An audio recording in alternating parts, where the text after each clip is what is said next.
There always seemed to be mysterious accidents in Terran space. Ships would go missing without a trace or suffer damage from seemingly nothing. The in-flight data recorders never showed any indication of trouble on the sensors, making it a perplexing phenomenon. The few witnesses who survived recounted increasingly fantastical tales. In Lear mythos, there existed guardian spirits, ghosts of those who had died unjustly and chose to stay behind to protect the innocent. These spirits were described as being vicious in their righteous anger and invisible to the living. Survivors spread rumors that the SA system was haunted by these spirits, who would destroy any evildoers attempting to approach Earth. Common elements in these stories included claims of seeing a slight shimmer in the void of space or hearing an angry human voice over communication systems. Ships would then be either torn apart from all directions or incapacitated and boarded by shadowy figures. Initially, these legends did not convince many people. The testimonies of criminals and peasants were not considered reliable, especially when they made far-fetched claims. However, this skepticism changed when our government sent 3 military reconnaissance ships to scout Earth for potential conquest, and they vanished without a trace. When news of the failed operation leaked to the press, the ghost stories gained much more credibility among spacefarers. Smugglers, merchants, and slave transports began to avoid the SA system, fearing they too would disappear. Although taking a longer route increased fuel costs, it was preferable to being captured by spirits. I was not a believer in these tales. I did not think ghosts existed, and I considered religion a hoax. I believed these stories were exaggerated, the result of trauma and overactive imaginations. After considering the matter, I hypothesized that the Terrans had set up some sort of minefield in their system. I shared this hypothesis with the other generals, suggesting we proceed with the invasion and deploy drones ahead of our fleet to trigger any traps. The discussion had previously agreed to my plan and selected me to head the mission. It had been my idea after all. Deployment meant some risk to my life, but I was confident in the strategic advice I had given. If this worked out, I would be hailed as a hero throughout the Empire. Conquering an inhabited world was one of the greatest achievements a general could attain.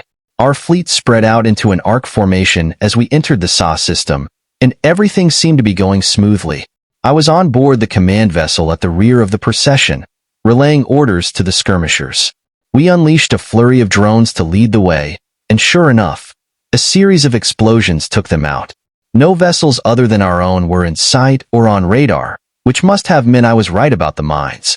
If we entered now, before they had time to reactivate, surely the way would be clear. The thought that the ghost stories might be true briefly crossed my mind. The explosions that obliterated the drones had been oddly precise for prearranged traps, but I quickly chided myself for such foolishness. Ghosts were just superstition.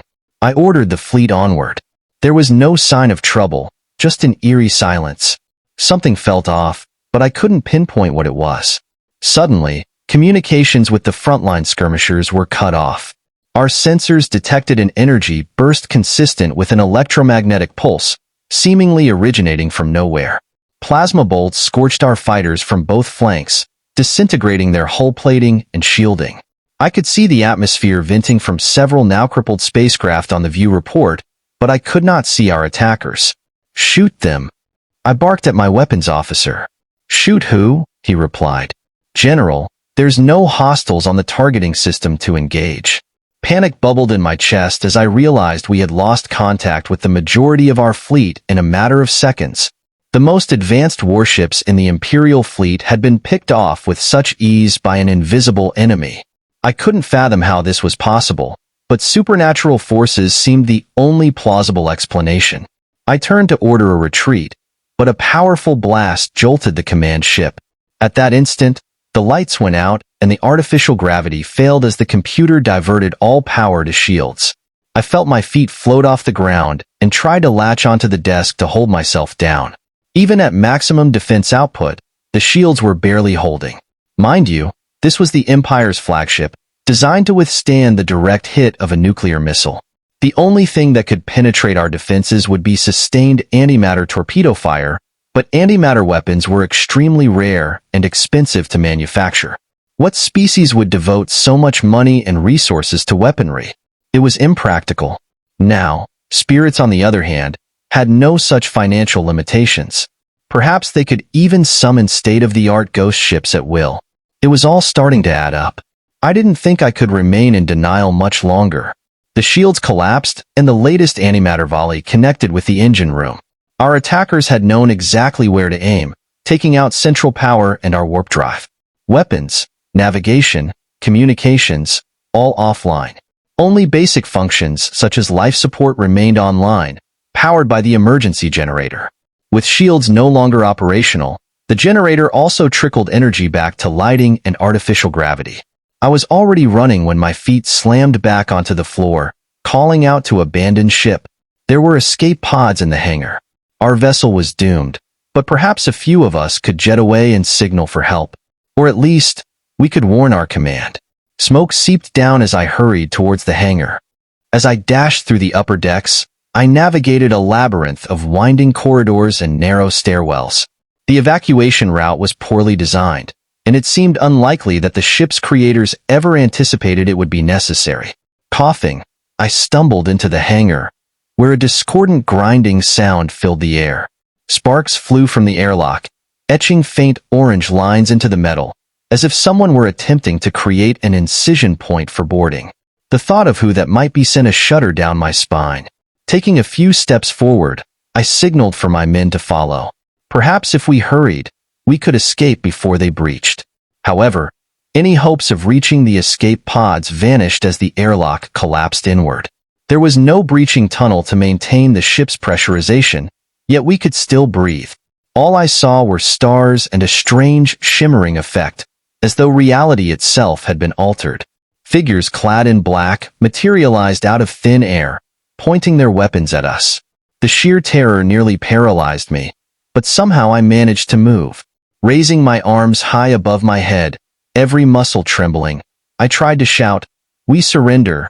Please don't hurt us," but it came out as a whimper. The last thing I remembered before passing out was one of the shadowy figures approaching and pulling a bag over my head. Colonel Daniel Kelly had stopped by for a progress report on the interrogation. A group of officers watched through a one-way mirror as intelligence officers grilled the captive alien general. So far, they had gleaned crucial information about the Lear Empire's military capabilities, tactics, and plans. The general's cooperation was strange. He begged the human interrogators not to curse his soul, promising to tell them whatever they wanted to know. His groveling and hysteria seemed unbecoming of an officer of any army. This sniveling guy is one of their highest-ranking generals? Colonel Kelly asked derisively. Lieutenant Ross Scher smiled. Well, sir, apparently the aliens have no concept of stealth technology. Since our cloaked ships were invisible to them, they think they were attacked by ghosts. Seriously? In that case, we should send him back.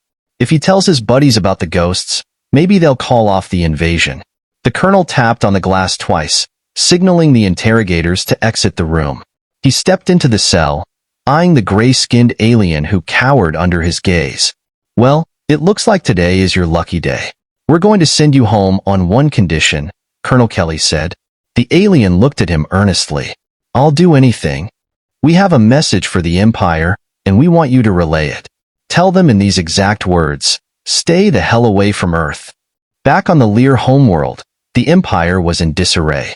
When had an Imperial general ever lost a battle, let alone an entire fleet?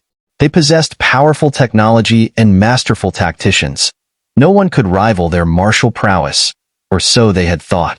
How had a group of primitive, quibbling apes managed to defeat them? Some generals were beginning to believe General Isaac's ghost stories, but as emperor, I had the ultimate say. There were two more likely scenarios in my mind, neither reflecting well on General Isaac. Either he was utterly. Here is a full, detailed explanation of the given passage. A commander was either incompetent, having been outwitted by the monkeys without causing a single enemy casualty, and was covering his failure with absurd stories, or he was a traitor who had conspired with the enemy, leading the fleet into a trap. As a result, I decreed that he be hanged for treason. I then reconvened the generals, deciding to personally oversee the planning session. This time, we aimed to regroup and ensure the successful conquest of Earth. I expected tactical suggestions, but everyone was silent, seemingly reluctant to propose a plan for fear of deployment. Isaki, with his tall tales, had sown doubt among them. Frustrated, I threatened them. If I don't start hearing some ideas in the next few seconds, I'm going to string all of you up. General Tiem nervously cleared her throat and suggested, "My lord, what if we just invade a different planet? There are certainly other planets. I don't see why this one is so important." I glared at her and replied, "It's not that Earth is important. It's the message we'd be sending to our other subjects by admitting defeat. The humans must be crushed and reminded of our superiority." General TM conceded, "You're right, Your Highness. But what if we try talking to them and ask them to surrender? If we're as superior as you say, there's no need to waste any more resources on this." I drummed my fingers on the table, considering her proposal. Indeed, we are the finest army in the galaxy. The humans would cower and beg for mercy at the mention of our might. "Open communication lines," I ordered. "I'll speak to them myself." I glanced at the view screen as our technicians established communications with Terran Command. A gray-haired human in uniform appeared on screen, his expression smug, which I did not like at all. This was a real, corporeal being, not some ethereal wraith. "This is Colonel Kelly of the Terran Space Force. I take it you got our message?" A mischievous light danced in his eyes. "Thanks for the ships, by the way. They'll make great additions to our scrapyards." Outraged by his mocking tone, I sprang to my feet. "You wretched humans will pay dearly for what you have done. Surrender now, or face the full wrath of the Empire." Colonel Kelly sighed. "You guys really want round two? Well, don't say we didn't warn you." The human officer seemed more annoyed than concerned as he signaled something to the people behind him. I struggled to rein in my anger. Never before had anyone been so dismissive of our forces. Such arrogance could not be tolerated. After we conquered their world, I would order that their major cities be razed. The Empire needed to make an example out of these Terran pests. "You're bluffing. If you were really so confident, you would have struck back already," I responded. Colonel Kelly shrugged. "There are people who want us to blow you off the map, but most of us don't like killing civilians. We just needed time to weigh the odds and decide on the best course of action." "And what is that exactly?" I asked.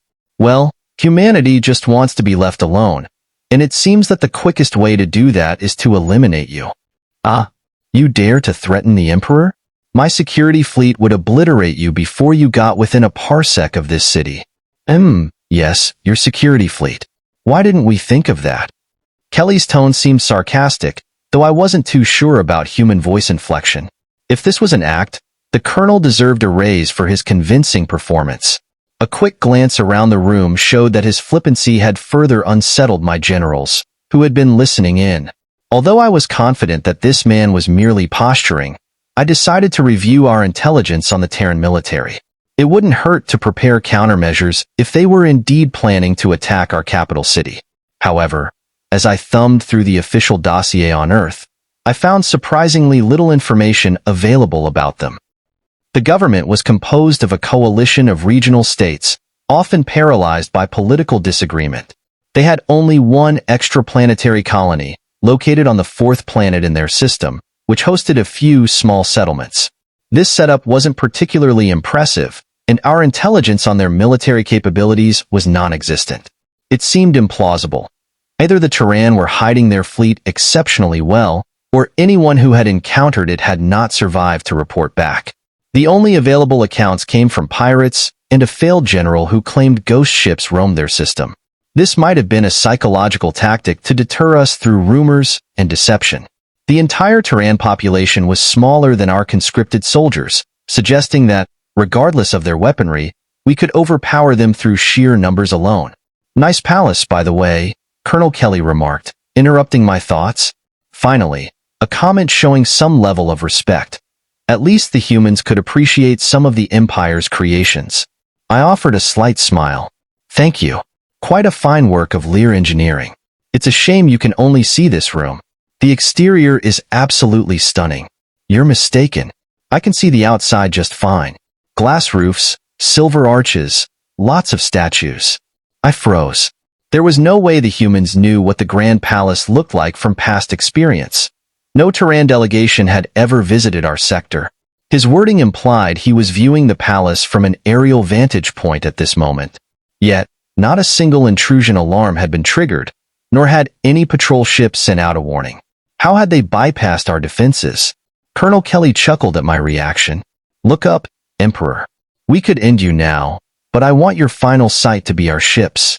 I gazed up at the transparent ceiling.